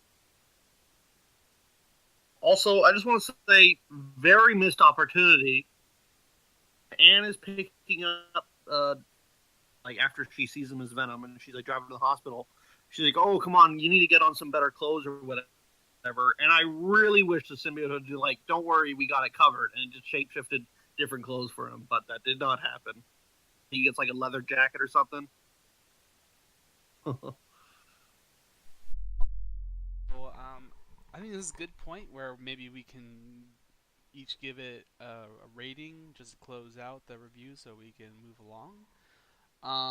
Let's go ahead and start with our guest, Michaela. What was your rating? I would say 7 out of 10. 7 out of 10, maybe 7.5. Awesome. And then how about Carlos?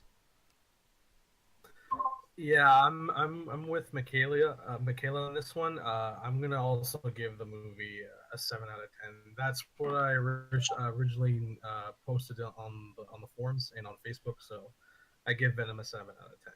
Yeah. All right. And then John? My review rating is gonna sound kind of harsh, but it's only because like I enjoy it as a garbage movie. I'd give it like a 4 out of 10, like a bad movie that I really enjoyed. Just to preface it. All right. And then Tyler? Give it a solid 6 out of 10. All righty. And then Aaron? I'll say 5. It's a very good movie for fans of the character, but as a movie, it's very poorly made. All right. And I don't think it'll be a surprise to anyone when I say for me it's a 9 out of 10 because I've just waited so long to see this. I thoroughly enjoyed it. I am looking forward to seeing it the third time tomorrow. Um, I know that it has its flaws, but it didn't detract from the viewing experience for me. So good job, 9 out of 10 for me. All right, so general consensus then we would say just even it out 7 out of 10 would be the Venom site, or at least this podcast's general review for the Venom movie. Well, that's pretty good, for a movie that had everything going against it. So how the heck do we follow up our Venom movie review? What could we rant about after that? Well, how about a review of another Mike Costa Venom comic? Marvel recently concluded the 5-issue weekly series Venom First Host by Mike Costa and Mark Bagley and Ron Lim and several other artists. They had to use several artists for this book just to get it done, I think. Um, takes place shortly after the end of Costa's run on Venom, but sometime before Donny Cates and Ryan Stegman's series. First Host introduces us namely to Venom's first host, Tel'Kar, a Kree warrior hero from the Kree Skrull War.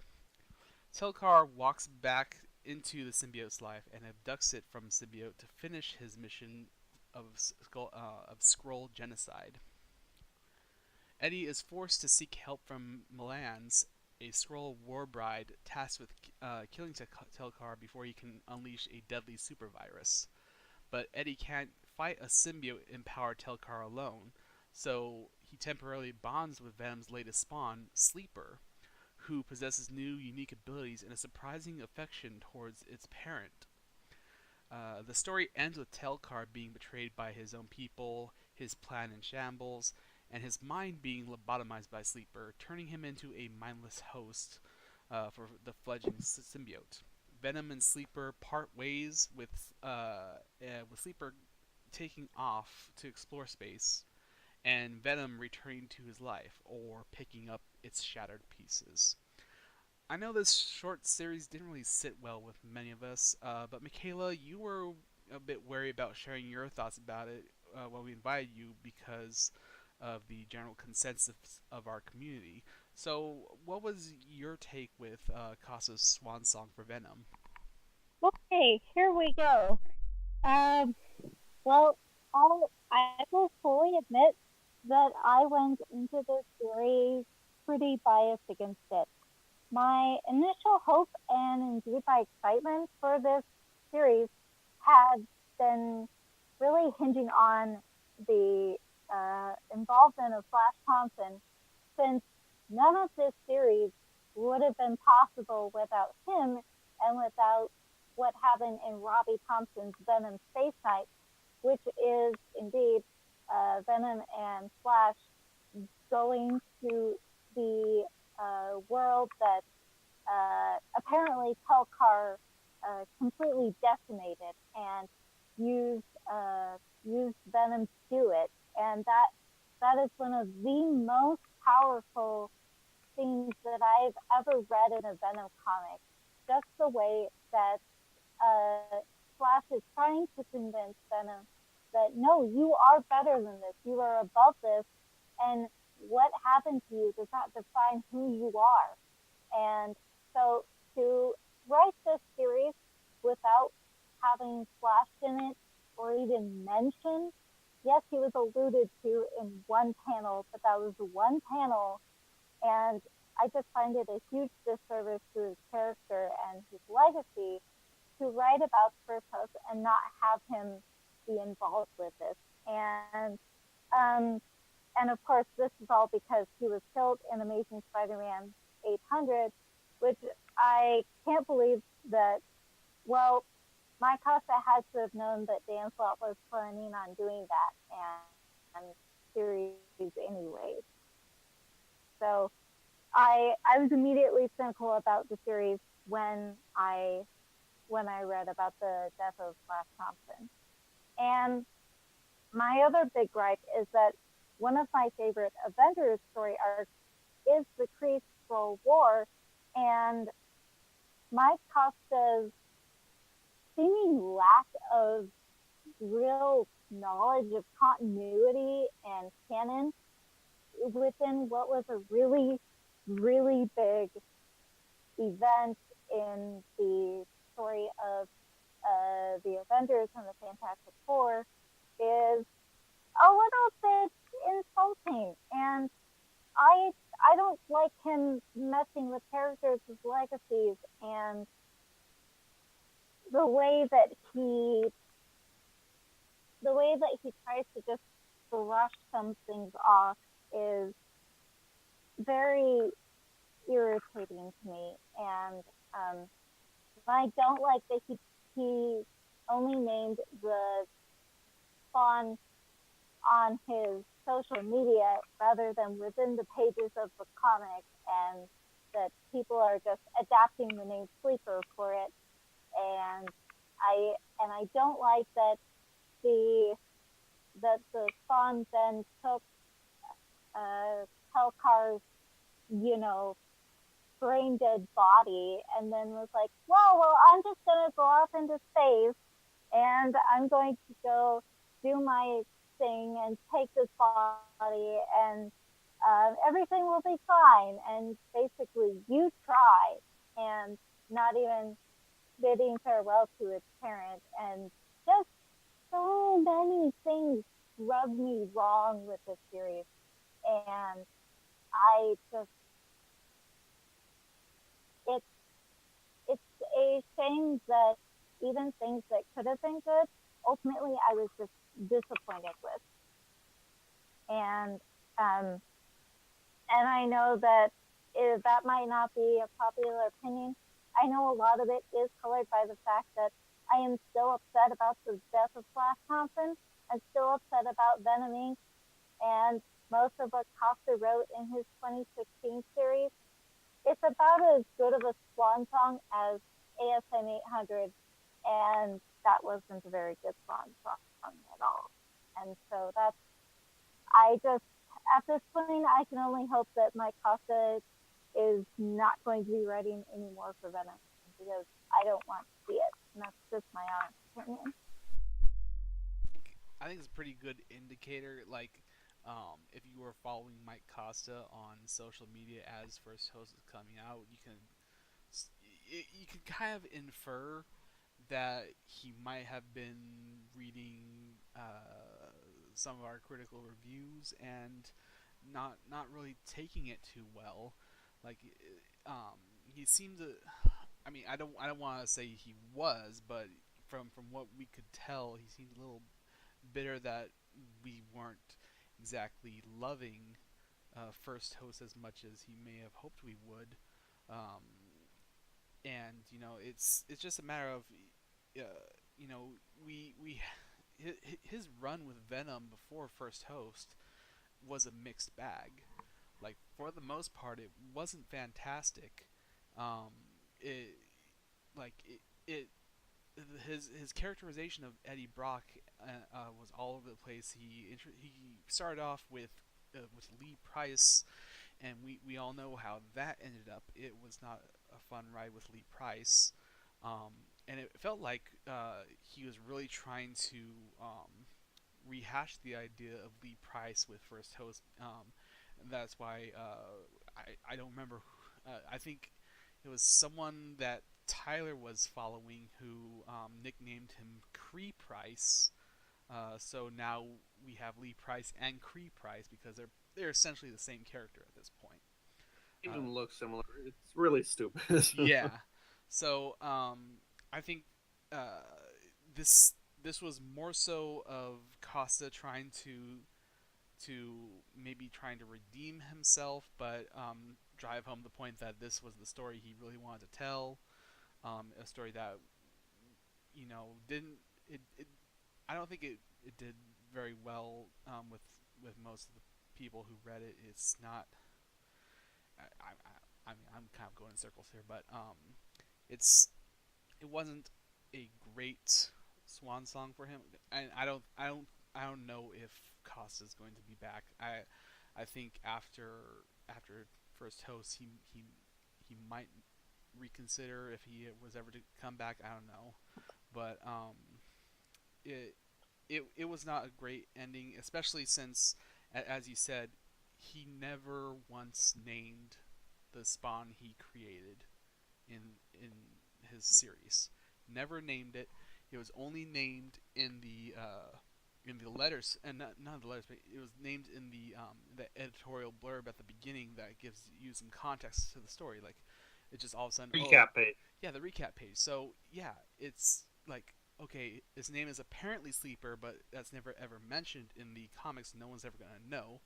It's going to be it's going to be a phage incident, where the symbiote phage from the Life Foundation was never named in the comics, and so the fans came up with two names that were popular, and then Marvel decided to go with one when they started making toys for the character, and they decided on Phage, whereas they also had Rampage as a choice. But with Sleeper, if we ever see Sleeper again, I don't know if we'll see it as Sleeper or as another name. But it's okay because I really the Sleeper has gone to the same place Scorn and the Symbiote Dog have gone to.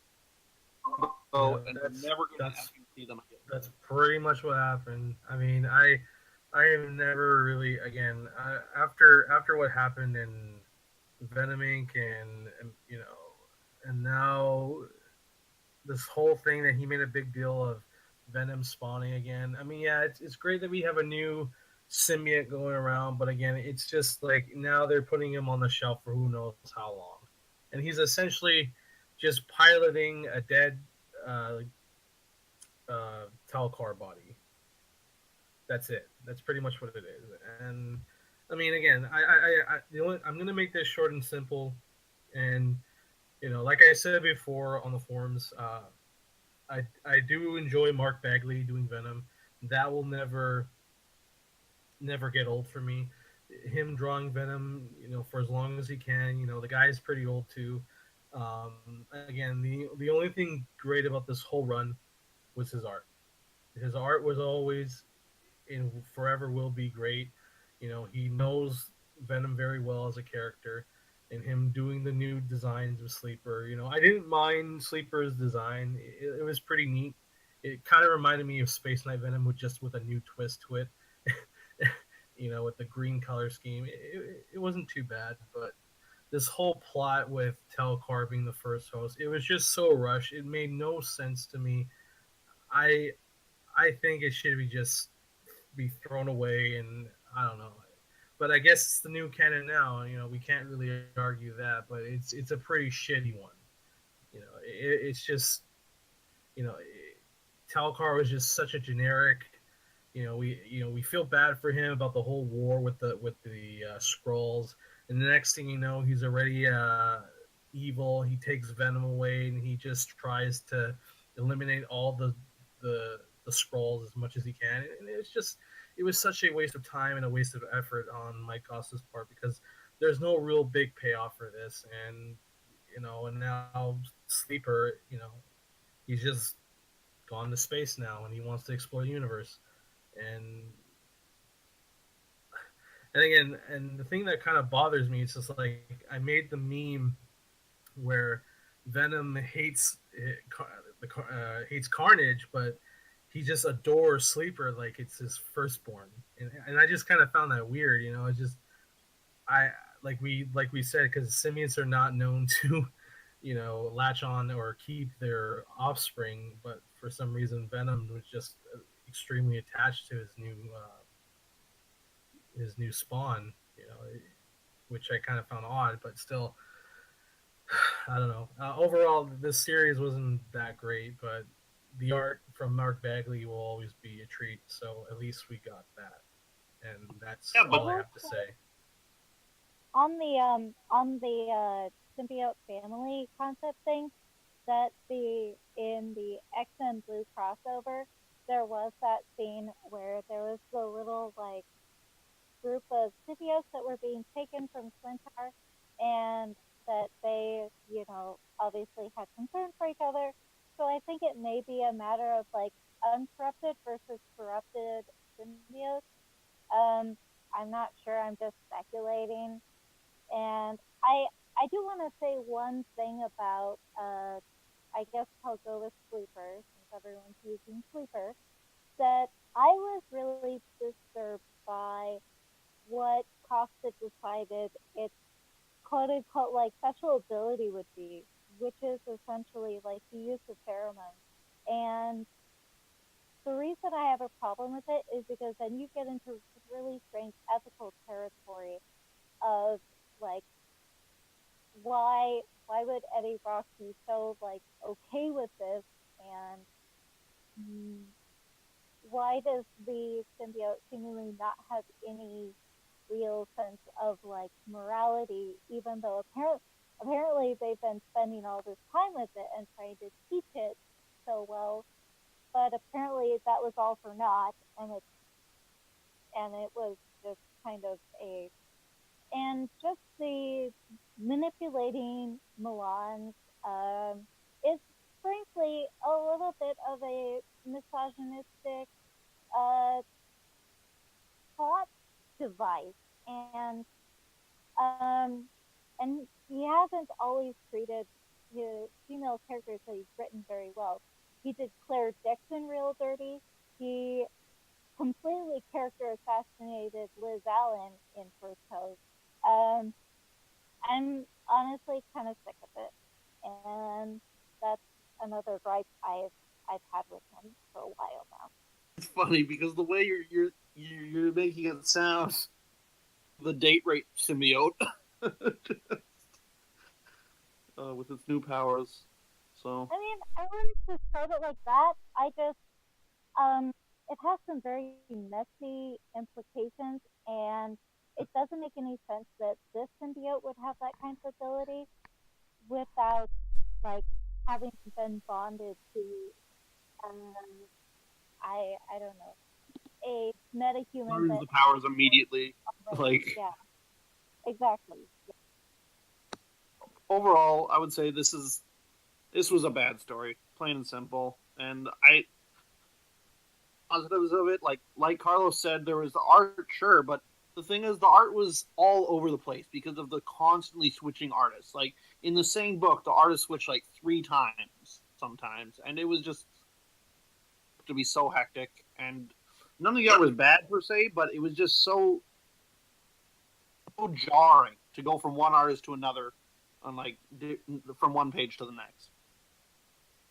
Just real sick and tired of Cree Price because you already had Lee Price, who was this long-haired, edgy guy who completely took over the symbiote, and the symbiote couldn't do anything about it. And then we get Cree Price, who is literally the exact same thing. Is over with. I like Sleeper's design, but I don't care anymore. I don't care about the story anymore. I'm done with this. The initial thing was this was supposed to be a big deal of telling Venom's first hose, and he just ends up being a shitty war criminal, and there wasn't any big backstory. It was completely rushed in the first issue, and that was already a red flag for me. And just like, yeah, this is top notch garbage. So you know.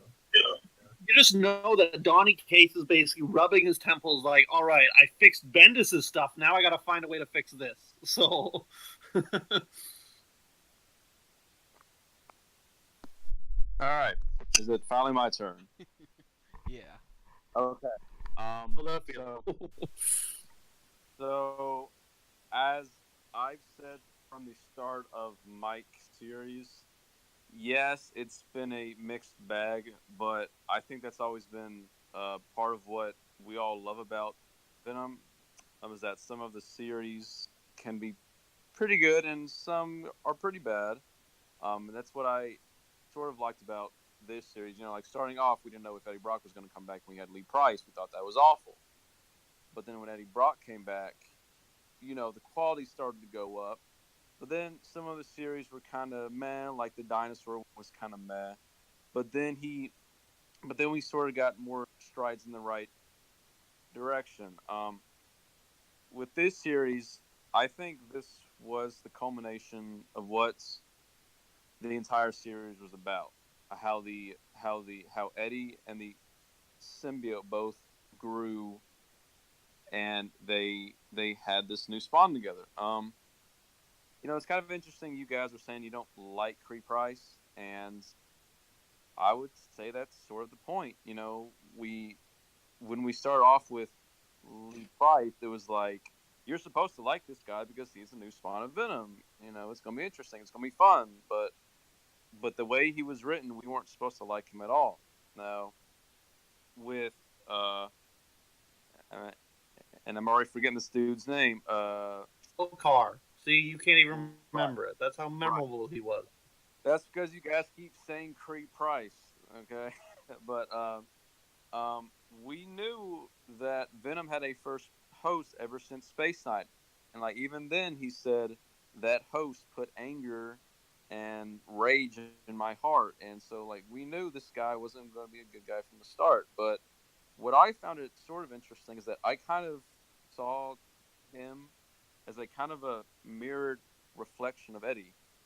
Because even then, like looking at the issue 5 cover, you sort of see Eddie and then him on the side, and that sort of got me thinking that he that Cree Price, I guess I'm gonna stick with that. He is very much set on his like old life. He was a soldier, and he still thinks he is still on that mission to um, eradicate the scrolls, and I sort of saw that as sort of how Eddie was, and even like the Agent Venom series. He had the symbiote, but then afterwards he saw that hey he still thought that he was still in this war against the symbiotes, but then he saw that after Flash saved him, that maybe Venom wasn't that bad. But then of course, you know, Flash Flash had to like run away, so Eddie still wound up being burnt. But they were still both on these destructive paths, and then, but on the opposite of that, Eddie was able to grow from that time, like being with Venom, after that. But uh, Curry Price was still in that old mindset, and like he was not able to grow past his old self. Let's see what else. The art, yes, very much was rushed because they had like three different artists, but it still maintained some consistency. Um, Jeez, what else? I'm trying to wrap this up because I know we want to go. Um, I did feel this was a good finish to Mike Costa's run. How we saw the end of Sleeper, and I'll get to him in a second. And I feel bad for saying this, but I forget the doctor's name, but I love that character. I absolutely loved his character, and I'm sort of sad to see him go. And along with Liz, eh, yeah, right. And like one of the few things I think we're like missing in this is that there were a lot of good interactions with characters. There was a I'm sorry, I'm starting to hear a lot of static. There was a good moment where Eddie Brock is in a bar with Harry Osborn of all people, and they just have this sit down and they just talk about their lives, and I just love that whole scene. But like as I was saying, but this is the culmination of how Eddie and the symbiote have grown over the years. They've like they've hated each other, loved each other. Now they love each other again, and they had this spawn. Like even then, like when they were starting to have the baby, they were like, "Why is this so much different?" And then the doctor says, "It's because you two have changed so much." So I just love how they've like shown this progression of where they were in a bad place, but over Mike's series, they've made a stronger bond with each other, and I just love how they were working together as they were raising Sleeper. Uh, I'm trying to think what else I'm trying to say here. Yeah, but I mean, I really did like Sleeper, and I really am sad to see him go because he did have a very unique move set and skills. But now that he's gone, like we're probably not ever going to see him again. But like overall, I did very much enjoy the series. Of course, I'm not a person that like knows of the Skrull and the Kree that much, but I did love the interactions between Venom and Sleeper, and just seeing how Eddie and the symbiotes go about trying to save how how yeah, sorry I'm like how they go about saving each other and their new spawn. So, and I guess that's where I'll stop right now. Yeah. Um, Yeah, I think And we yeah. have decided the story is garbage. Aaron's opinion does not count. right. Yeah. Yeah. Oh wait, one more thing. Okay, Kid. I know you were saying you were kind of mad they didn't have Flash at all, but Eddie and the symbiote also are all about Spider-Man. Their characters were made from Spider-Man. I don't think that necessarily means we need to have Spider-Man in like every single story. Same with all the Agent Venom stories. I don't think we need to hear about Spider-Man and Eddie Brock every single storyline. I mean, sure it sucks that Flash is dead, but this was the this was the conclusion of how Eddie and the symbiotes found each other again and had a child. I don't think you need to have Flash in that story at all. That's just me. To have a Lee Price clone that is now inserted into the origin of Venom's history forever. But but like we already know he existed from Space Knight though, so But he didn't have to be a Lee Price clone. He could have been an interesting character but we instead of. knew he was evil in the first place. We always knew like he was going to Interesting. be There's the tons of best. good evil characters, Aaron. We didn't need another Lee Price. How is he another Lee Price though? He's just evil. Like, does that make him Lee Price? Friggin' an edgy guy that suddenly turns edgy when the symbiote thought he was good, and then he completely mind dominates the symbiote, and the symbiote can't do anything Because- about it, and it's this exact same thing, But Aaron. he had. It wasn't just because I have strong will. Because he put some stuff into the symbiote that like. You're makes telling that me way. it's because of a military training program that he was able to take over the symbiote? Is that what you're telling me, Aaron? They're trees. They're not human. They're trees. They're like advanced. They're not that advanced. Look, I know the Kree. I've read like so many Guardians of the Galaxy, Captain Marvel comics. I know the Kree. That was BS. It was, and Preach it. Okay. All right, I think that's a good stopping point.